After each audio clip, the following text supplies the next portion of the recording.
Refractory ceramics ऐसा पदार्थ है जो भट्टियों और रॉकेटों की तेज गर्मी सह सकता है।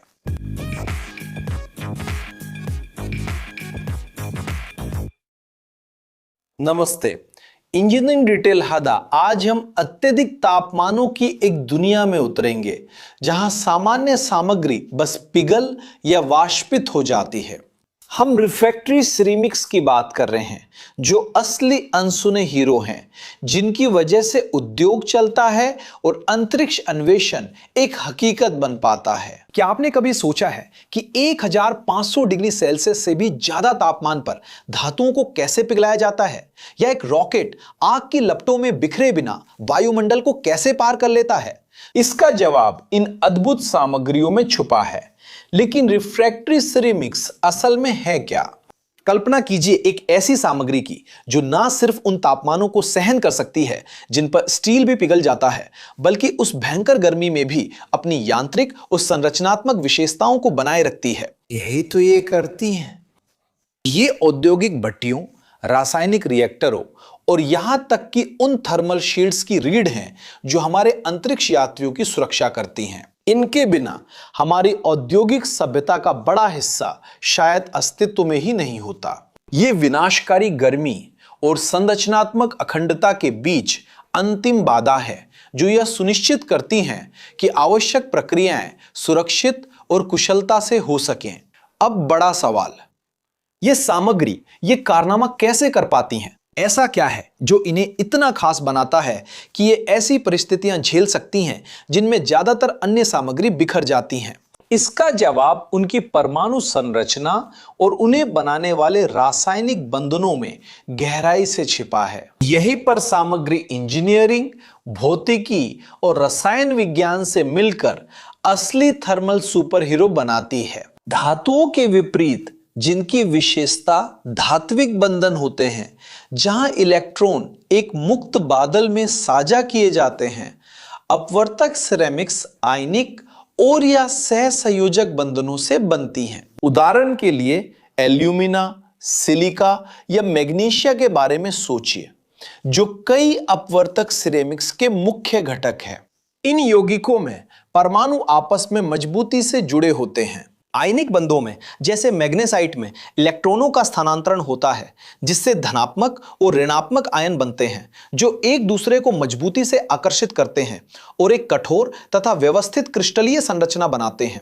वहीं सहसंयोजक बंधों में, जैसे सिलिका में, परमाणु बहुत विशिष्ट तरीके से इलेक्ट्रॉनों को साझा करते हैं, जिससे दिशात्मक और अत्यंत मजबूत बंध बनते हैं। तो गर्मी में ये बंध धात्विक बंधों से ज्यादा मजबूत क्यों होते हैं?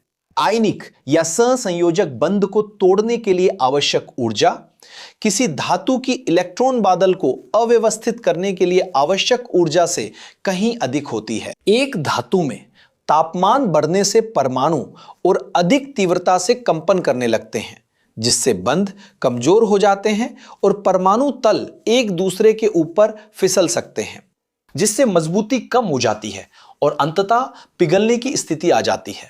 वहीं सिरेमिक में आयनिक और सहसंयोजक बंधों की कठोरता परमाणुओं को मजबूती से अपनी जगह पर बनाए रखती है, भले ही गर्मी के कारण तीव्र कंपन हो। ये ऐसे है जैसे आप ढीले कड़ियों वाली एक चेन जो धातु जैसी है की तुलना एक वेल्ड की हुई जालीदार संरचना से करे जो सिरेमिक जैसी है। जालीदार संरचना को तोड़ने के लिए कहीं ज्यादा ऊर्जा की जरूरत होती है। ये उच्च बंधन ऊर्जा सिरेमिक की मजबूती का पहला और सबसे बुनियादी रहस्य है। अब रासायनिक बंधनों की ताकत से सीधे जुड़ी हुई सिरेमिक की यह क्षमता है कि वे बहुत ऊंचे तापमान को बिना पिघले सहन कर सकती हैं। उदाहरण के लिए एल्यूमिना का गलनांक लगभग 2072 डिग्री सेल्सियस है और मैग्नीशिया तो और भी प्रभावशाली है, जो लगभग 2800 डिग्री सेल्सियस पर पिघलती है। तुलना के लिए स्टील, जिसे हम एक मजबूत सामग्री मानते हैं, लगभग 1500 डिग्री सेल्सियस पर पिघलता है। और ये गलनांक इतने ऊंचे क्यों हैं? क्योंकि आयनिक और सहसंयोजक बंधनों की ताकत को पार करने और क्रिस्टलीय संरचना को अव्यवस्थित करने के लिए आवश्यक ऊष्मा ऊर्जा बहुत अधिक होती है। क्रिस्टलीय जाल में अपनी निश्चित स्थिति से परमाणुओं को अलग करने और उन्हें स्वतंत्र रूप से गतिमान करने के लिए जो द्रव अवस्था की पहचान है, एक विशाल मात्रा में ऊर्जा प्रदान करनी पड़ती है। ये ऊष्मीय अस्थिरता दर्शाती है कि यहां तक कि उन परिस्थितियों में भी जहां धातु पहले ही उबलता हुआ द्रव बन चुका होता है, अपवर्तक सिरेमिक ठोस और संरचनात्मक रूप से अखंड बनी रहती है, अपनी आकृति और कार्य को बनाए रखती है। अपवर्तक सिरेमिक की एक और महत्वपूर्ण विशेषता इसकी कम ऊष्मीय चालकता है। ऊष्मीय चालकता को मापने के लिए हम वॉट प्रति मीटर केल्विन की इकाई का उपयोग करते हैं। तांबा जैसे धातुओं की ऊष्मीय चालकता 400 वॉट प्रति मीटर केल्विन होती है और एल्युमिनियम की लगभग 200 वॉट प्रति मीटर केल्विन होती है, और ये बहुत अच्छे ऊष्मा चालक साबित होते हैं। वहीं अपवर्तक सिरेमिक्स की ऊष्मीय चालकता बहुत कम होती है, आमतौर पर 0.5 से 5 वोल्ट प्रति मीटर केल्विन के बीच। लेकिन यह कैसे होता है?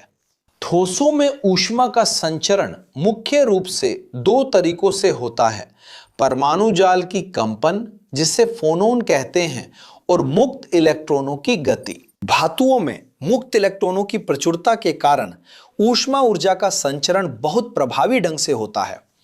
सिरेमिक्स में, जैसा पहले बताया था, मुक्त इलेक्ट्रॉन नहीं होते। ऊष्मा का संचरण लगभग पूरी तरह से क्रिस्टलीय जाल में परमाणुओं के क्वांटम कंपन के प्रसार पर निर्भर करता है। सिरेमिक्स की जटिल और अक्सर अव्यवस्थित क्रिस्टलीय संरचना, जिसमें उनके दोष और अशुद्धियां चाहे जानबूझकर हो या नहीं, इन फोनोनों के कुशल प्रसार के लिए एक बाधा के रूप में कार्य करती हैं।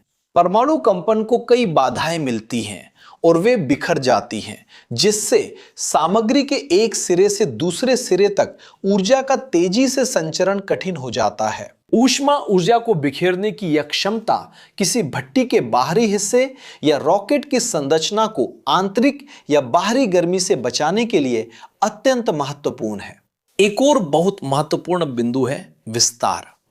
कल्पना कीजिए कि कोई सामग्री जब गर्म होती है तो वह बहुत तेजी से फैल जाती है। अगर वो सीमित हो या उसकी अलग अलग हिस्से अलग अलग दर से गर्म हो तो आंतरिक तनाव इतने अधिक हो सकते हैं कि वो बस फट जाए या टूट जाए। दूसरी ओर ऊष्मारोधी सिरेमिक्स में तापीय प्रसार गुणांक बहुत कम होता है।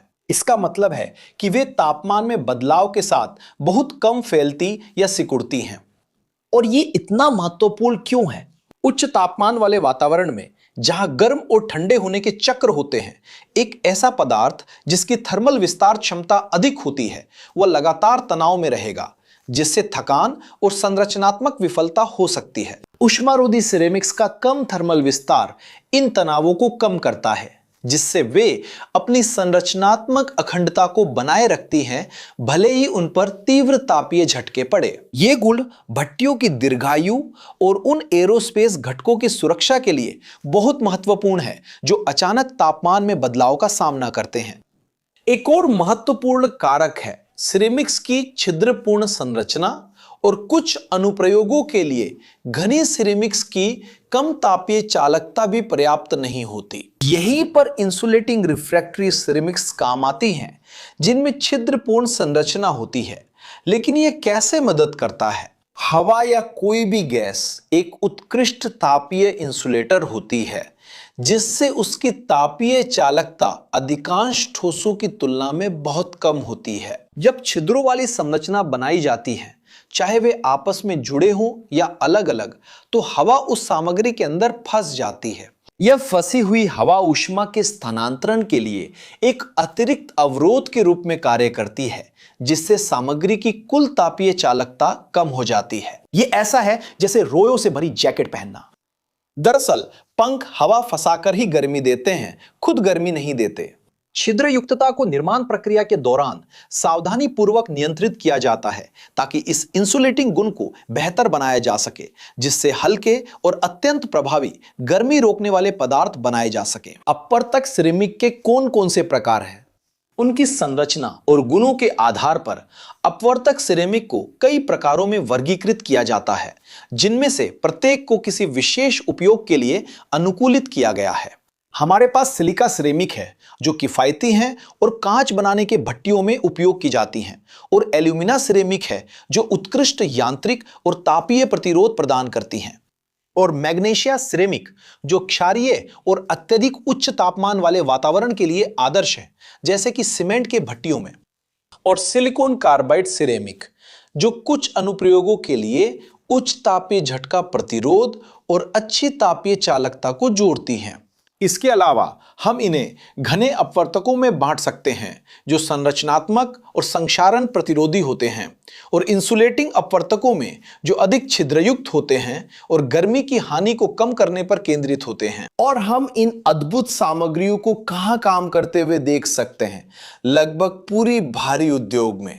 इस्पात उद्योग में ये ब्लास्ट फर्नेस और ढलाई के लैडलों की परत बनाते हैं और 1600 डिग्री सेल्सियस से अधिक तापमान पर पिघले हुए धातु को सहन करते हैं।